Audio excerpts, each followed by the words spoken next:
Welcome to the Codcast. For months, we've been debating how schools should resume this fall, in person, remote, or some hybrid version of the two. Governor Charlie Baker has insisted most communities should go with some form of in-person learning, while teachers' unions have been adamant that remote learning is the only safe way to go. Now, with school about to start, we're finally beginning to talk about the nuts and bolts of what school will actually look like this fall. I'm Bruce Mole of Commonwealth Magazine, and I'm joined by two parents who have recently written opinion pieces on this issue.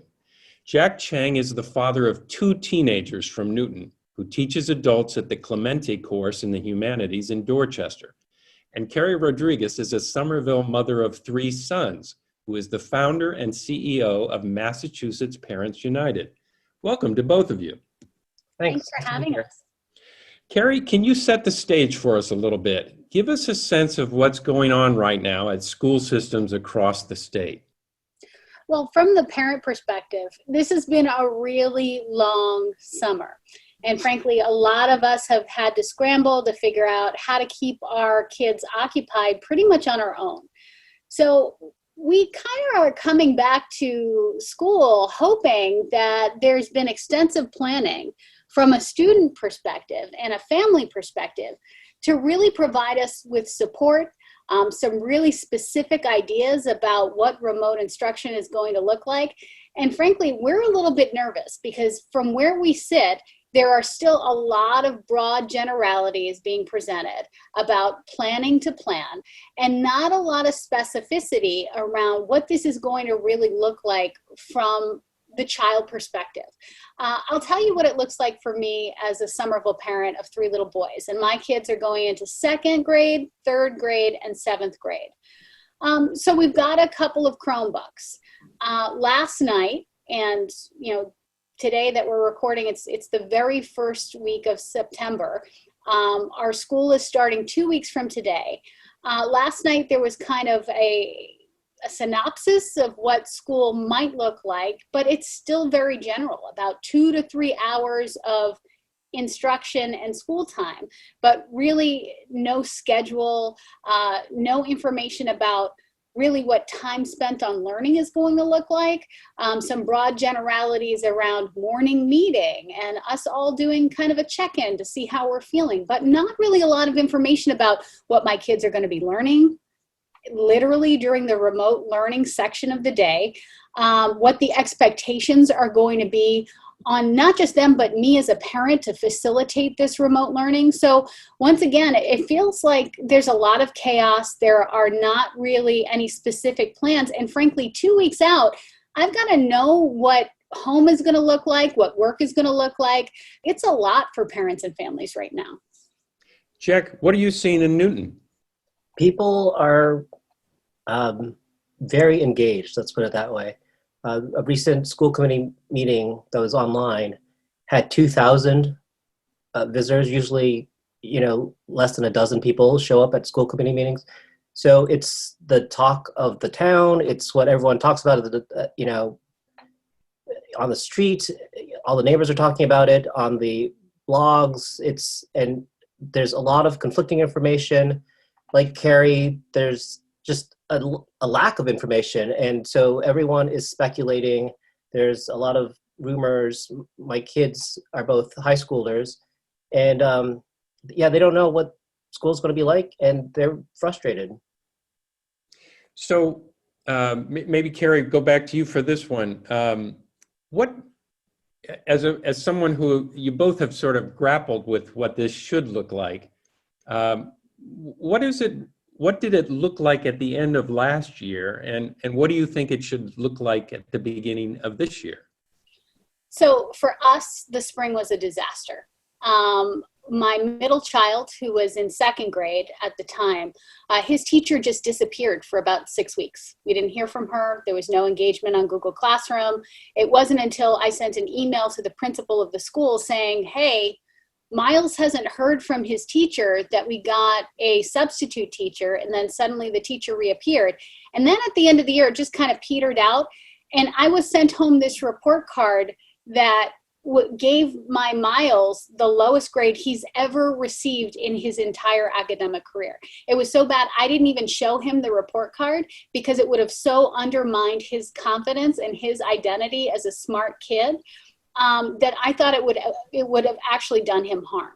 So honestly, what we saw is this slow petering out, and then the beginning of June, it was just kind of a hands off, like, we're done. We didn't even get summer reading lists this year. Like, there was no guidance. It was just like, okay, you're not going to hear from us for a couple of months. We're going to go, frankly, figure out how to try to wrap your kid in plastic. And everybody went from being an education expert to trying to be an infectious disease expert. It wasn't working out. So instead of doubling down on the expertise they have as educators to try to make remote learning worth doing, it seems like they wasted a lot of time. And I'll tell you what we did. My children had the opportunity to go to Freedom School, which was for free, Black and brown teachers, Black and brown kids. It was transformative. They did a lot of remote learning with this group from Philadelphia, the Center for Black Educator Development. And my youngest, who was a first grader now going into second grade, went up 5 reading levels. So remote learning is possible. It can be done if you're going to double down on trying to make it work. But what we're seeing in terms of like now returning to school, like I'm not hearing about how you're going to assess how our kids are and how they should be grouped and what learning loss has occurred or not occurred. I'm not hearing about like what the actual academic instruction is going to look like. It's a lot of this deficit mindset around our kids are so broken. They've gone through this traumatic experience. They're never going to be capable of learning. And you've just got to give us grace and we don't know what we're doing. Like, we're the adults in the situation and these are the educators. They're supposed to be capable of figuring this stuff out and the grace period is over. Jack, how about in Newton and sort of how did it end last year? And talk a little bit about, this is what your sort of focus has been, what it should maybe look like as we head into the fall. Yeah, so at the end of last year, it's similar to what Keri was describing, stuff just kind of dribbled out. There's a couple of teachers that my kids had who continued to give them significant work and asked for, writing and reading to be done. My daughter said that history was the only class that she felt like she finished. And I'll tell you, you mentioned that I teach an adult ed program in Dorchester. A lot of our students didn't have laptops. So I totally understand that it was hard to continue. And we felt that in my program, felt that in the local schools. But, to take Keri's point about the freedom schools, it seems like there's a chance now to sort of reinvent what the school is going to be.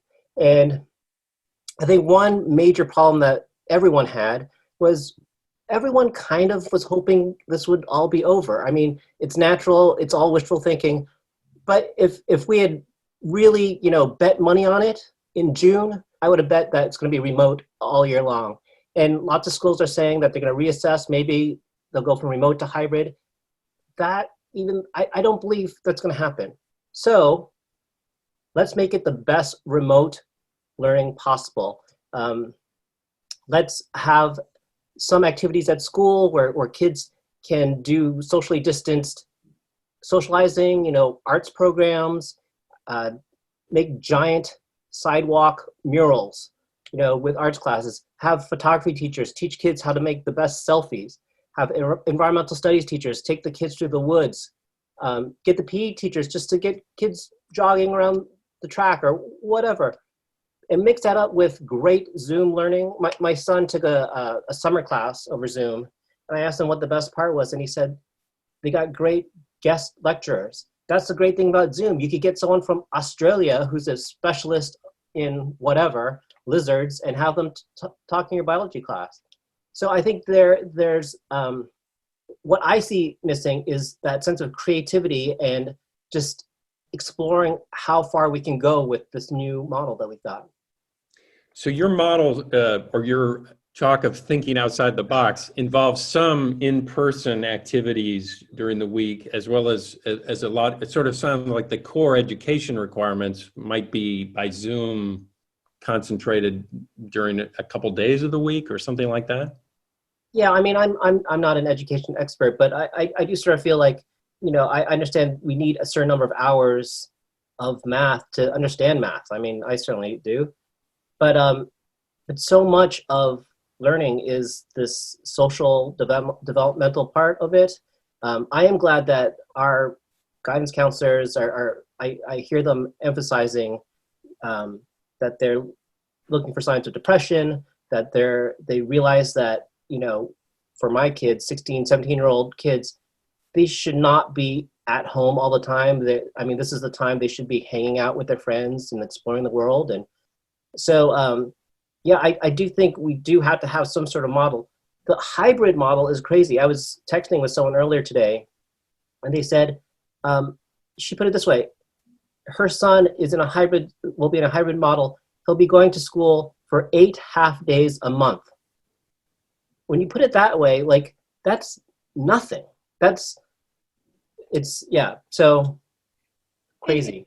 And frankly, a lot of parents are not interested in rolling the dice. I mean, going back to the Boston example, we have buildings that are not even, stocked with toilet paper. There's no running water.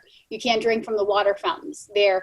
We just went through a 2-year battle trying to fight for breakfast after the bell, and put a basket of apples in the classroom, and we're told that our schools are filled with rats, and so we can't even have food in the classroom because the buildings are just so terrible. But now the expectation is that we're going to keep kids safe from a deadly virus. And again, I go back to the fact that educators should be able to pivot within their area of expertise. Remote learning is possible. It is possible to do it in a high quality way so that you're reaching kids and you're keeping them engaged.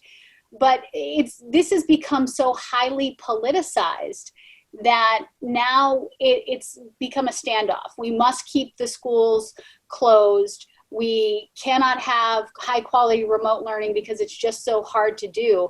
We've injected politics into the situation and kept families and community out of it. So in the end, the kids are actually lost in the shuffle here. So I'm curious for the both of you. You both are nervous about this new school year and what could be coming. So I've read, my son is out of school and beyond college now, so this is a little bit beyond me, but I've read a lot of parents are struggling with maybe stepping outside the school system and, either bringing in a teacher to work with a small group of students who might get together in person or maybe not.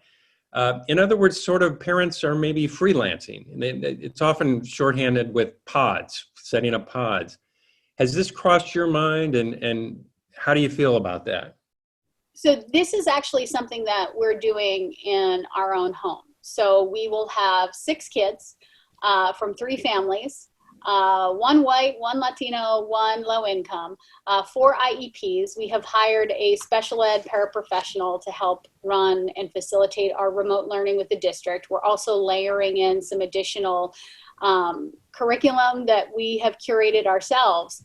But the fact of the matter is we're doing that and made that decision in July because families cannot live in a state of uncertainty. Again, I am 2 weeks away from the first day of school in Somerville. I still don't have a specific hour-by-hour schedule around what remote learning is going to look like.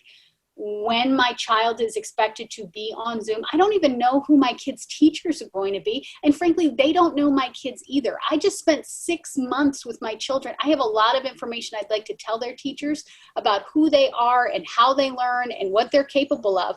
And there has not been any communication with me, and frankly, very limited communication around what this is really going to look like when it gets down to brass tacks. So if you think that families and frankly our communities live in a state where policymakers and educators can just come up with a schedule and then 2 days later we're going to hop to, that's not the way our families work. That's not the way life is. Most of the folks that we work with are essential workers.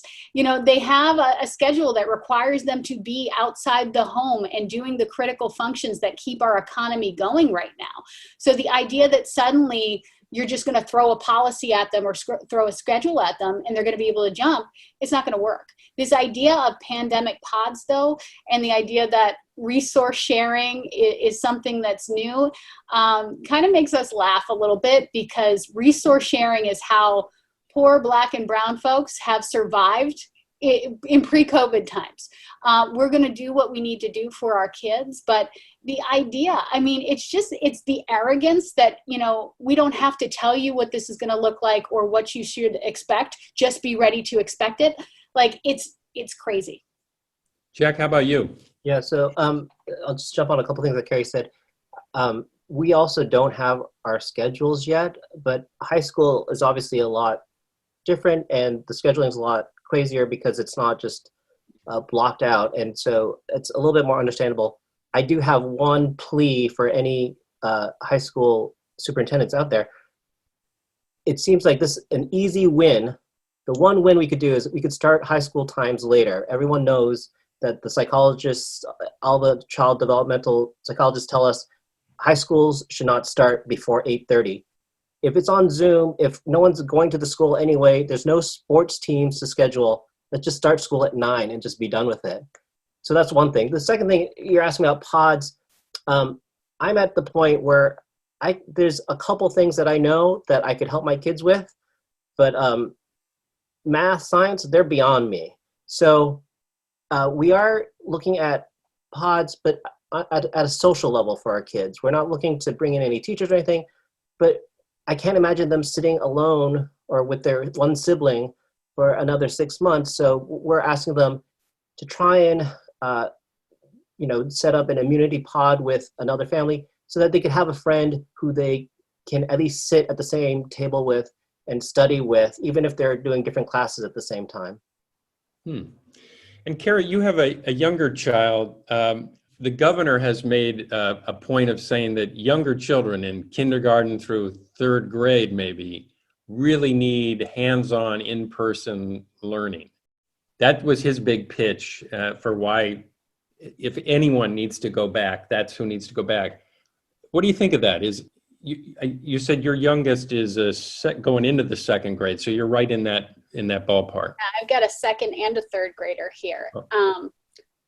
I guess, I understand it, and on its face, if you don't have any additional context, it kind of makes sense, maybe. But the fact of the matter is like, we live intergenerationally. Abuelita is right upstairs. And so we care about her and we don't want her to get COVID, And so while I'm fairly certain that if I sent my second and third grader into school, even if they got COVID, they would be okay. The idea that we, would stop living intergenerationally, like it excludes like any other context. So like, these are not things that we can deal with in little silos. And we've got to understand the context of families. And that's why it is so absurd that we approach this conversation with the arrogance that we can just operate in this way, that we're just going to implement a policy and you're going to deal with it. And I want to go back to just something that Jack was saying about the fact that parents are really engaged in this moment. Frankly, this is all playing out in our living rooms. So now we're seeing directly how much academic instruction is happening, how much information and interaction our kids are having with teachers. We are more engaged now than ever by necessity. So that's not toothpaste you can put back in the tube very easily. We now know there are options. If we had had this conversation a year ago, we would be talking about how the majority of these systems don't think we should have any choice, any options, that the system knows what's best for my children. Now, all of the opportunities and choice are at our feet. And we're being told that only we know what's best in terms of signing up for in-person or hybrid or remote learning. Only we know what's best for our children. Only we know what's best for our families. Well, we're here to tell you, we have always known what's best for our children. We have always been experts in that. And the fact that we're not authentically engaged in co-collaboration and creation of these things is insane. People are not going to stand for this. So, Jack, the mere fact that you wrote an op-ed for Commonwealth sort of suggests that you were searching for an outlet to sort of share your concerns about this. Is that fair to say? Yeah, I sent it to a friend. I said I was just ranting on the page for an hour, and would you read it? And am I insane? And he said, "Oh no, this is kind of interesting. You might want to send it out to people." So that was the origin of my essay. I mean, it really is, it came from my frustration. But you mentioned the in-school learning. I just happened to run into a neighbor who said that her son has an IEP at the high school level, so he is promised some in-school instruction. And she said what that means is they're going to set him up with his laptop in the school library or cafeteria, and he'll Zoom with teachers who may actually be in the school, but it's still going to be remote. It's all kind of absurd. It feels like people haven't really thought through, like, what is that? That kid might be better off at home. Like, what sort of concession is that to have him Zoom from school to school? It's very odd, and I feel like I know it's very. I mean, I have the utmost respect for the people on school committees, superintendents, and the teachers. It's going to be hard, but it feels like there's lots of nooks and crannies that haven't been explored, and people are not really being creative in their pedagogy, but also just creative in their empathy and thinking about what a given situation will mean for different kids. And is the technology, do you guys feel that the technology is available there to do remote learning, or are we behind in that area as well? I think we are behind in that area, and intentionally so. If we go back in our education policy history back to 1993, when I wasn't even out of high school yet, it has been intentional, our lack of evolution when it comes to ed tech and embracing innovation in education. All of that was intentional and part of a political play where you have special interest groups that are really concerned about how it would impact, teachers union membership. And, they're very comfortable in a status quo that works very well for the adults who run the system. It's not focused on what's best for the children and outcomes for kids. And that's why we always end up locking horns, because it's what political faction is going to win out. And we know which ones always win out. There's a reason why we were ill prepared for this moment. And when we have time to reflect on that, we should think deeply about it and then maybe change course. But the fact of the matter is, I've seen it for myself, folks that kind of operate outside of the status quo. Again, I'm going to Freedom Schools here, and Sharif El-Mekki, the Center for Black Educator Development, it is possible to do this. There are so many people who do remote learning well. Frankly, the districts are hiring those people to come in and facilitate the remote learning. Here in Somerville, they're looking to Florida Virtual School to actually run their all remote program. So this is not unknowable. Like, it is possible. It is not so difficult. It is difficult because we need to have the political will, and the adults kind of have to step up and want to do it. And that's what we're overcoming here is people feeling that it's hard. The time is here to innovate. We have to get this done for our kids. We're the grown-ups here. So I had a sort of last area I wanted to ask about, and that's sort of fear of COVID in general, and especially as it revolves around schools. So I am out and about for what I do quite a bit, actually, and riding the subway, doing other things. And I maybe have, as the governor often says, I'm letting my guard down a little bit. But in this school debate, it seems like teachers are petrified of going into the school buildings in most cases because of the way they're ancient. And I think, Keri, you were mentioning this. Conditions may not be all that great, but there's a lot of fear. But there's even been fear to go in and be in the classroom alone by some teachers if they were doing remote learning from the classroom, that could be dangerous and that may not be worth doing. Are we too afraid of COVID? Is that sort of paralyzing our options here? Because Jack, maybe you can start on this, because even some of your thoughts about what could be done involve getting students distancing, maybe wearing masks, but still getting together. Do you think other parents, teachers would go along with that approach? It's interesting because I talk to people every day, and some people are have to go to work and they're seeing multiple people. They're in some sort of service industry job. My wife is a physician, so she sees sick people every day. And other people tell me that they've gotten everything delivered to their house and they haven't left the home in like 4 months.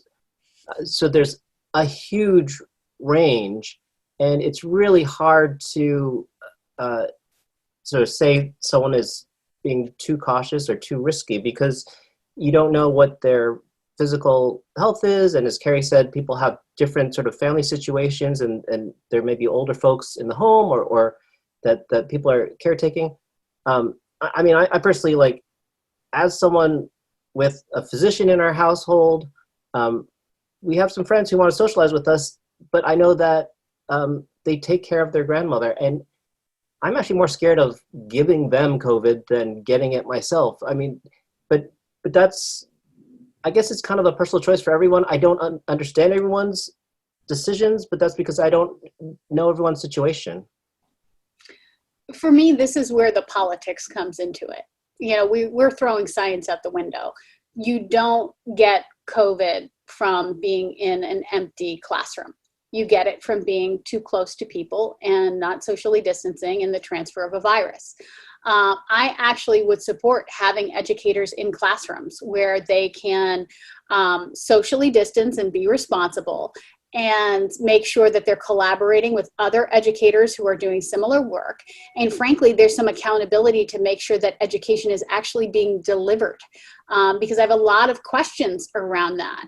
I think there's got to be some accountability. Too many parents have seen, like myself, teachers that just were not present, or were only present, twice a week for 45 minutes. What is happening? How are our kids actually getting that time spent on learning delivered if the educators are not present, if remote learning is not happening? So the science, does not back up the idea that just by virtue of being in an empty classroom, you're putting yourself in jeopardy of getting COVID. And frankly, when it comes to the transfer of COVID and why I'm concerned about kids being in schools, is because I have 3 little boys, and I know how they act. They're on top of each other. It's like some of these guys that they don't even realize, it's like they've never met kids before. My kids are all over each other.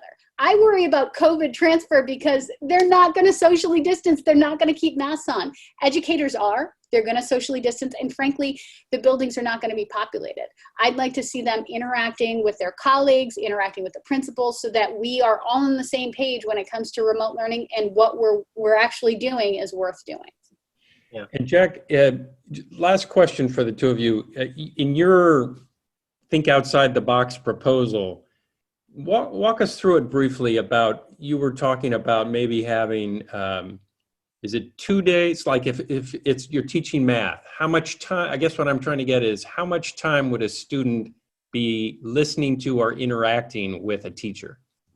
Right. Well, so I don't know about a specific hour, but imagine that on a Monday you would get an hour and a half with a math teacher. They would explain the concept, go through some sample problems, and then you'd be left with a packet that you could work on Tuesday, and maybe have an office hour later in the day on Tuesday where you could talk to the teacher about what you're having trouble with.